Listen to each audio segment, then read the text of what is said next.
பேசலாமா? சொல்லுங்கள். வணக்கம். சேலம் மாவட்டம் ஆத்தூர் வட்டம் காமக்காபுரம் கிராமத்தில் நாங்கள் இருக்கிறோம். விவசாயம் பண்ணிகிட்ருக்கோம். விவசாயத்தோட உபரி தொழில் பண்ணுங்கிறதுக்காக தான் ஆடு வளர்த்தலாம் அப்படின்னு ஒரு சின்ன வயசுலேருந்தே ஆடு வளர்த்திட்ருக்கோம். அப்போ வந்து நாட்டாடு வளர்த்திட்டு இருந்தோம். அப்புறம் இப்போ ஒரு 6-7 வருஷமாக தான் தலைச்சேரி கிராஸ் வந்து வளர்த்துறோம் ஆடு. உங்கள் பேர் என்ன? என் பேர் வந்து வடிவேல். வந்து ஆடு வளர்த்திட்ருக்கேன். இப்போ வந்து தலைச்சேரி கிராஸ் வந்து வளர்த்திட்ருக்கேன். இப்போ ஆடுலாம் ஊரில் போங்க, அந்த செட்டுக்குள்ளே போங்க. செட்டுக்குள்ளே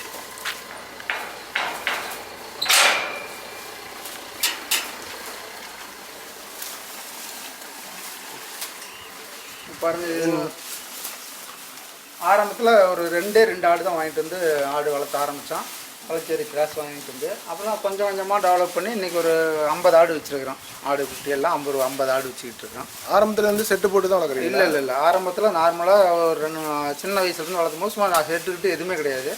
இப்போ இந்த தலைச்சேரி ஆடு வந்த பிற்பாடு தான் கொஞ்சம் ஆடு 2 ஆடு வாங்கிட்டு வந்து அதிலேருந்து பெருக்கின பிற்பாடு தான் ஒரு 20 ஆடு வந்த பிற்பாடு தான் நாங்கள் செட்டே போட்டுருக்கோம். செட்டு வந்து ஸ்டேஜ் கிடையாது, கீழே தான் வச்சு போட்டுட்ருக்கோம். தீனியெல்லாம் ஸ்டாண்ட் இருக்குது. இப்போ பார்ப்பீங்க, நீங்கள் கண்ணில் பார்த்தா தெரியும். ஆட்டுக்கு வந்து சாதா சோளத்துக்கு தான் இப்போ வர தீனி காலையில் போட்டுட்ருக்குறோம்.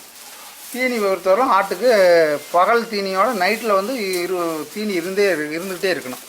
ஆட்டுக்கு வந்து நைட் தீனி சாப்பிட்டுக்கினா தான் ஆடு வந்து ஆரோக்கியமாக நல்லா இருக்கும், எடை குறையாத இருக்கும் ஆடு. இப்போ நார்மலாக வளர்க்குறதுக்கும் நம்ம இந்த மாதிரி செட்டு போட்டு வளர்க்குறதுக்கும் எப்படி இருக்குன்னு நினைக்கிறீங்க? நார்மலாக வளர்த்துறதாக வந்து தீனி வேஸ்ட் ஆகும். செட்டு இது மாதிரி போட்டோம்னா தீனி வேஸ்ட் ஆகாது. ஆடு வந்து எவ்வளோ வெயில் வேணாலும் வச்சுருக்கலாம், ஆனால் மழையில் மட்டும் நனையவே கூடாது. ஆடு வந்து மழையில் நனைஞ்சால் ஆடு இழைச்சிடும், அதனோடய வெயிட் குறைஞ்சிடும்.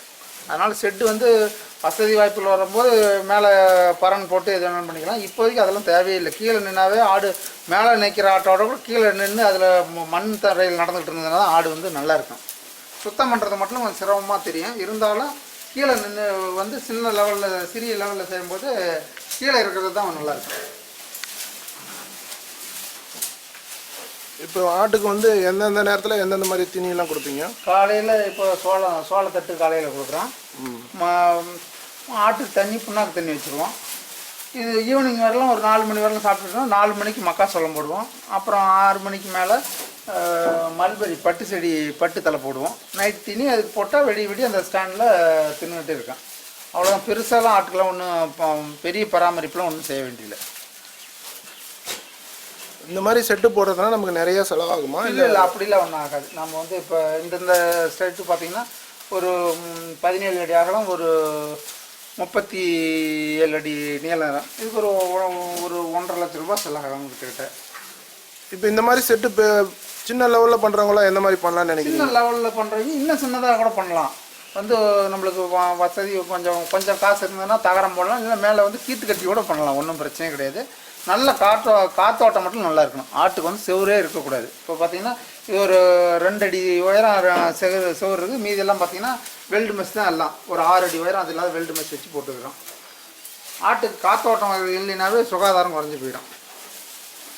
இப்போ எல்லாருமே இந்த அளவுக்கு செட்டு போட்டு பண்ண முடியாது. அது சின்ன லெவலில் பண்ணலாம். ஒரு 50,000 இருந்தால் கூட பண்ணிக்கலாம். ஆரம்பத்தில் 2 ஆடு வாங்குங்க, அதில் பெருக்கி ஒரு 10 ஆடு வந்த பிற்பாடு அப்புறமா நம்ம செட்டு போட்டலாம். ஆரம்பத்திலே செட்டு போடணுங்கிறதுலாம் கிடையாது.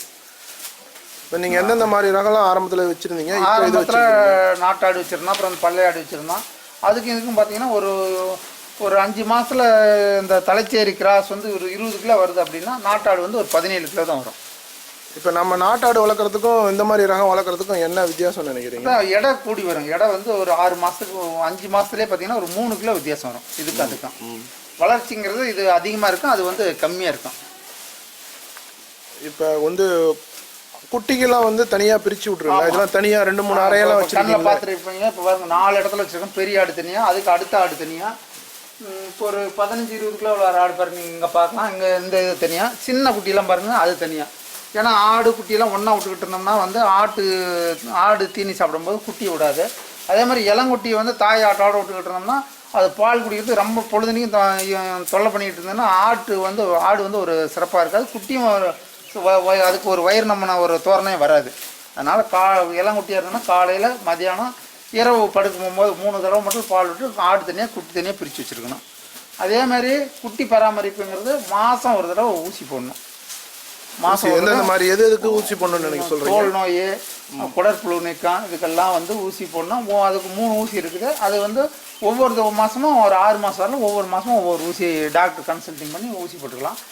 வளர்ந்த ஆட்டுக்கெலாம் வந்து செனை இல்லாத இருக்கும்போது அதுக்கு ஐவர்மெக்டின் ஊசி போட்டால் அந்த உங்களுக்கு வந்து தோலில் இருக்கிற பேனு, உண்ணி, இது மாதிரி எந்த நோயும் இருக்காது. அந்த குடற்புழு, அந்த பட்டை பூச்சி புழு, இதெல்லாம் மெயினாக ஆட்டு தொல்லை பண்ணும். அதெல்லாம் எதுவுமே இப்போ நோய் வராதுக்கு முன்னாடியே தடுப்பூசி முறையெல்லாம் இருக்குங்களா? இல்லை நோய் வராதுக்கு முன்னாடி இதெல்லாம் போட்டுருணும். நோய் வந்த பிற்பாடுலாம் செய்யக்கூடாது. இது வந்து ஒரு ஆடு குட்டி போட்ட உடனே எவ்வளோ நாளில் ஊசி போடணும்? அந்த மாதிரி குட்டி போட்டு ஒரு 50 நாள் ஆனாவே ஊசி போடலாம் ஆட்டு. எந்தெந்த மாதிரி ஊசியெல்லாம் போடணும்? அதான் ஐவர்மெக்டின் போடலாம், வெண்பண்டாசோல்னு இருக்குது. அதுக்கெல்லாம் மருந்து இருக்குது. டாக்டர் நீங்கள் கன்சல்ட் பண்ணிங்கன்னா எல்லா இடத்துலையுமே சொல்லுவாங்க. இப்போ இந்த மாதிரி அதிகமாக வந்து டாக்டர்கிட்ட பண்ணி பண்ணணுமா, இல்லை நம்மளே வளர்த்துனா? அந்த மாதிரி நாமளே வளர்த்து நம்மளே கொஞ்ச நாள் தெரிஞ்சிட்டோம், நாமளே ஊசி போடலாம், நாமளே வந்து மருந்தெல்லாம் நாமளே கொடுத்துக்கலாம். டாக்டரோட ஒப்பீனியனோட கொடுக்கணும். ஆமாம், டாக்டரோட ஒப்பீனியன். நம்ம ஆட்டினுடைய வெயிட்டு அதுக்கு தகுந்த மாதிரி மருந்து கொடுக்கணும். நம்மளுக்கு வந்து தெரியாத அதை செய்யவே கூடாது. இப்போ எவ்வளோ நாளைக்கு ஒரு தரம் நீங்கள் வந்து குட்டியிலேருந்து மருந்து கொடுத்துட்டே இருக்கணுமா? ஆமாம்மா, அதாவது குட்டி போட்டு 6 மாதம் 2 மாதம் ஆனால் வந்து மருந்து கொடுத்தீங்கன்னா 6 மாதம் வரை மாதம் ஒரு தடவை கொடுக்கணும். 6 மாதத்துக்கு பின்னாடி வந்து 2 மாதம் ஒரு தடவை கொடுத்தீங்கன்னா போதும். ஆட்டுக்கு இதுக்கெல்லாம் காலையில் பாருங்கள், இப்போ செட்டை வந்து சுகாதாரமாக சுத்தமாக வச்சுருக்கணும். அதுக்கு வந்து இப்போ ஒன்றும் இல்லை, இப்போ இந்த சுண்ணாம்பு தூள் போடலாம். அந்த பழைய காலத்து சோடா உப்புன்னு சொல்லுவாங்க, அதை ஸ்ப்ரே பண்ணிங்கனாலும் எல்லா ஒரு 99% எல்லா பூச்சியுமே போயிடும். வந்து வேறு பெரிய வந்து அதுக்கு ஒரு எதுவுமே பண்ண வேண்டியதில்லை. நீங்கள் அதுக்காக பெருசாக ஆகுமோங்கிறது பண்ண வேண்டியதில்லை. இப்போ மேற்கொண்டு நீங்கள் வந்து இதுக்கு எத்தனை ஏக்கர் காடு இருக்குது உங்களுக்கு? எனக்கு வந்து ஒரு 4 ஏக்கர் காடு இருக்குது. ஆட்டுக்கு வந்து இப்போ ஒரு 20 ஆடு வச்சுருக்கிறேன். 1 ஏக்கர் இருந்தால் போதும். ஒரு 30 சென்ட் மல்பெரி, ஒரு 70 சென்ட் கோ5, அப்புறம் அதுக்குன்னு ஃபஸ்ட்டு 30ன்னு ஒரு புது ரகம் வந்துடுச்சு. இதெல்லாம் போட்டுட்டு இருந்தீங்கன்னாவே நீங்கள் போதும். மக்காசோளம் வேணும். மக்காசோளம் இப்போ ஒரு 50 ஆடு வளர்க்கணும்னா அது எவ்வளோ காடு இருந்தால் நல்லாயிருக்கும் நினைக்கிறேன்? 50 ஆடு வளர்க்கணும்னா ஒரு 1.5 ஏக்கர் இருந்தால். 1.5 ஏக்கரில் நம்ம எந்தெந்த மாதிரி பயிரில் வைக்கணும்? மல்பெரி, அதாவது பட்டு செடி வச்சுருக்கலாம், பூப்பா புல் வச்சுருக்கலாம், அப்புறம் அந்த தீவனம் பயிர் வச்சுருக்கலாம், அப்புறம் அந்த சிறுதானிய பயிரெலாம் வச்சுக்கலாம்.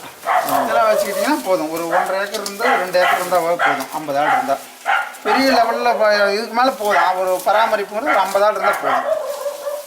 அதாவது நம்மளுடைய கண்காணிப்பில் இருக்கணும். எத்தனை தான் ஆடு வச்சுருந்தாலும் நம்மளுடைய கண்காணிப்பில் இருந்தால் மட்டும்தான் ஆடு நல்லா இருக்கும். என்னமோ ஆடு வாங்கி விட்டோம், ஆடு வளருதுன்னு நினச்சிங்கன்னா வந்து வளராது. நாம் வந்து ஒரு வேலைக்கு போகிறோம் அப்படின்னா எப்படி ஒரு 10 மணிக்கு ஆஃபீஸ் போகிறோம்னா அது மாதிரி கரெக்டாக அதுக்கு பராமரிப்பு கரெக்டாக பண்ணிங்கன்னா அந்த ஊசி போடுறதுலாம் கரெக்டாக பண்ணிங்கன்னா மிக சிறப்பாக இருக்கும். இப்போ வெயில் காலத்துலலாம் ஆட்டுக்கு எந்தெந்த மாதிரி தீனியெல்லாம் கொடுப்பீங்க? வெயில் காலத்துக்கு இதே தீனி தான். தீனிலாம் ஒன்றும் மாற்றுனது இல்லை. வெளியே விடணுங்கிற அவசியம் இல்லை. அப்படி வெளியே மேய்க்கிறதுக்கு வசதி வாய்ப்பு உள்ள இடம் இருந்தாலும் கூட ஆட்டை மட்டும் மேய்க்கணும். குட்டியெல்லாம் எந்த காரணத்தை கொண்டு வெளியே ஓட்டிகிட்டே போகக்கூடாது. குட்டி போனீங்கன்னா அது விளையாடும், அதனோட எனர்ஜி குறைஞ்சிடும். அதனால் குட்டி வந்து ஷெட்யூலாக இருந்தால் தான் ஆரோக்கியமாக இருக்கும். குட்டியை பொறுத்தவரைலாம் அப்படி இருக்கணும். இப்போ அந்த குட்டி இருக்கிறது அது எத்தனை மாதத்து குட்டிங்க? அது இது வந்து இப்போ ஒரு 1.5 மாதத்து குட்டி தான். 45 நாள் தான் அந்த குட்டிக்கு ஆகுது. அது என்ன ரகம் அந்த குட்டி? தலைச்சேரி ரகம். தலைச்சேரி ரகம் தான் நல்லா இருக்கும். அதாவது இன்னைக்கு தமிழ்நாட்டிலே வந்து தலைச்சேரி ரகத்துக்கு தான் நல்ல ஒரு இதெல்லாம் இருக்குன்னு வைங்களேன். வந்து விற்பனைக்கு இதுக்கெல்லாம் எல்லாமே விற்பனை பொறுத்தவரை தலைச்சேரி தான் நல்லாயிருக்கும்.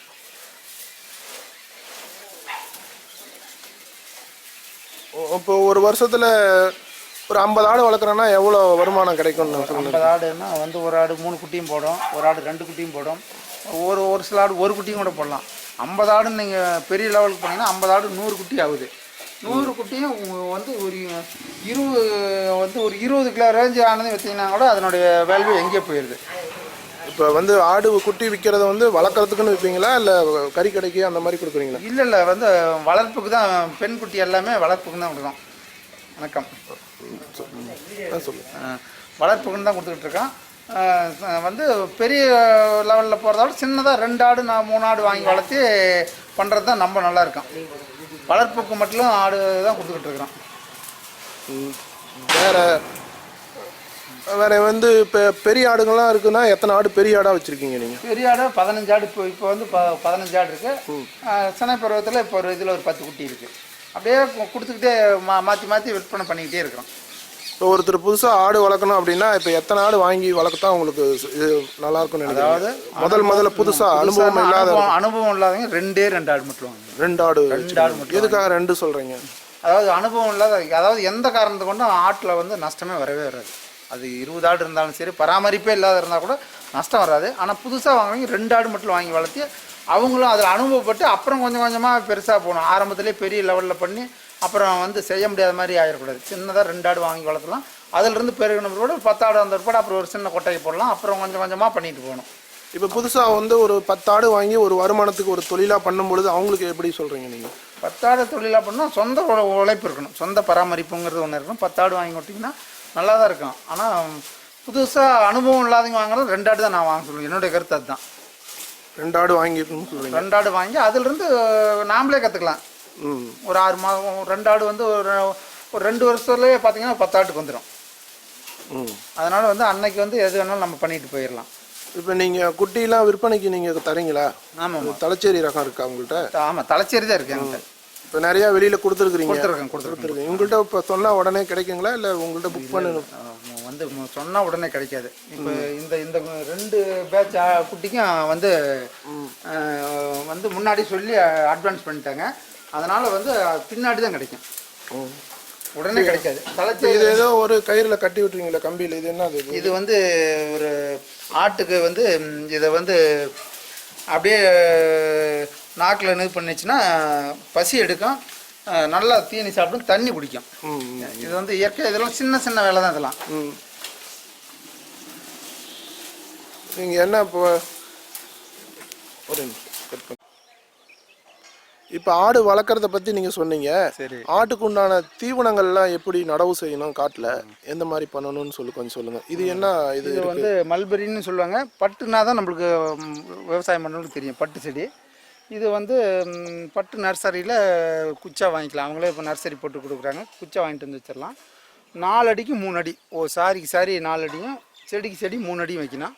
வச்சிட்டிங்கன்னா இது ஒரு குறைஞ்சபட்சம் 10 வருஷத்துக்கு வந்து மாற்றமே எதுவும் பண்ண வேண்டியதில்லை. மாற்றம் நட்டு நம்ம எவ்வளோ நாளில் இது வந்து ஆட்டுக்கு நம்ம கொடுக்குறதோ இல்லை பட்டுப்புழு வளர்ப்புக்கோ பயன்பாட்டுக்கு வரும்னு நினைக்கிறேன். நம்ம பட்டுப்புழு வளர்க்குறதுக்கு எண்ணமே இதில் இல்லை. ஆட்டுக்காக தான் வச்சுருக்கோம். ஆட்டுக்காக முதல் வந்து வச்சு ஒரு 60 நாளில் வந்துடும்.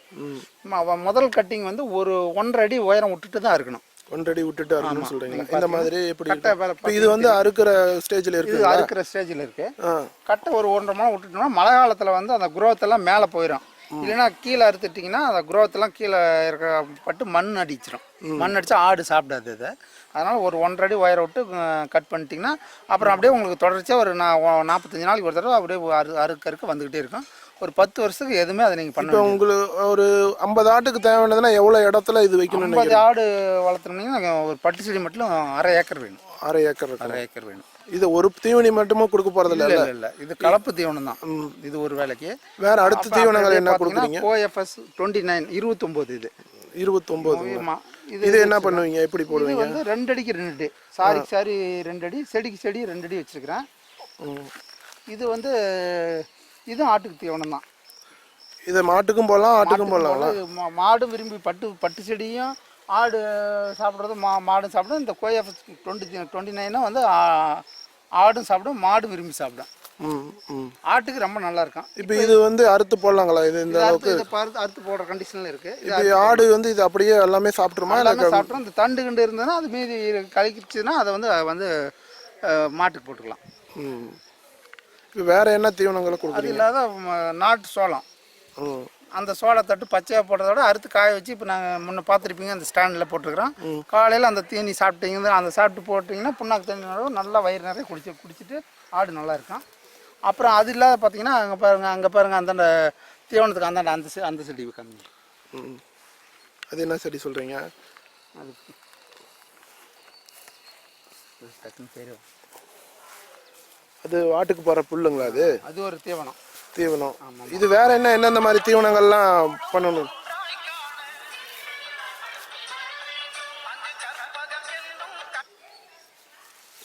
வேற எந்தெந்த மாதிரி தீவனங்கள்லாம் போடலாம்னு நினைக்கிறேன்? வேற எந்த தீவனம்னா இப்போ மாந்தலை, இப்போ எந்த தலை ஆடு சாப்பிட்ற தலை எந்த தலை வேணாலும் போடலாம். ஆட்டுக்கு வந்து நீங்கள் மரம் இருந்ததுன்னா வேப்பந்தலை, எருக்கல், வேப்பந்தலை எருக்கெல்லாம் போடலாம்னு சொல்கிறேன். போடலாம், உடம்புக்கு நல்லா இருக்கும், ரொம்ப விரும்பி சாப்பிடும் ஆடுலாம். அதுலாம் ரொம்ப இதாக தானே போடுவாங்க, அதை நீ போடலான்னு சொல்றீங்க. இருந்ததுன்னா போடலாம், ஒன்றும் நீங்கள் பிரச்சனை இல்லை. ஆட்டுக்கிட்டு தேவையான தீவனங்கள்லாம் வேற என்ன புல் ரகம்லாம் இருக்குங்களா இன்னும்? இன்னும் இருக்குது, இன்னும் நிறையா இருக்குது. கூபா புல் அதெல்லாம் இருக்குது, கூபா புல் இதெல்லாம் இருக்குது.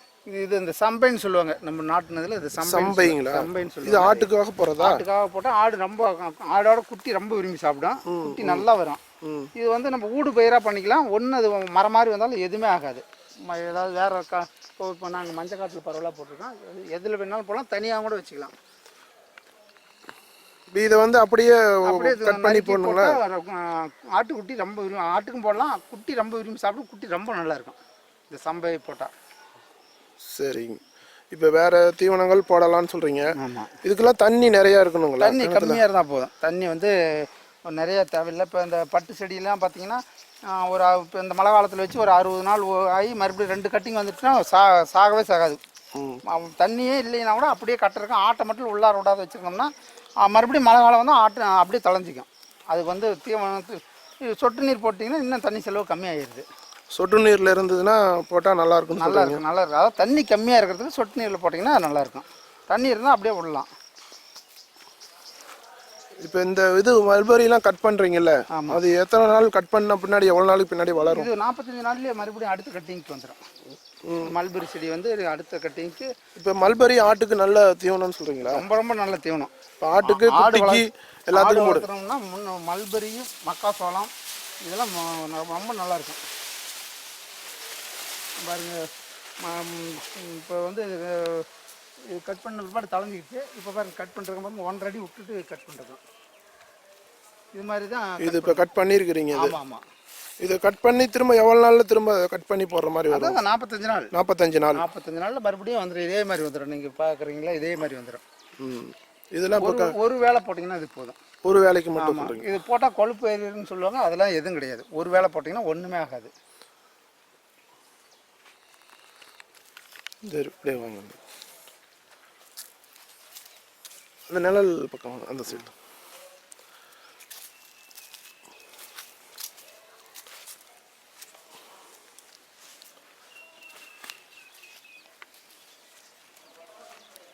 ஆட்டுக்கு வந்து ஆடு வளர்க்கும் போது இனச்சேர்க்கைக்கு வந்து ஆண் கிடா வந்து வச்சுருக்கணும், கண்டிப்பாக வச்சுருக்கணும். இப்போ வந்து மாட்டுக்கு மாதிரியே கருவூட்டல் செய்கிறதுக்கு ஆட்டுக்கும் ஊசி வந்துடுச்சு.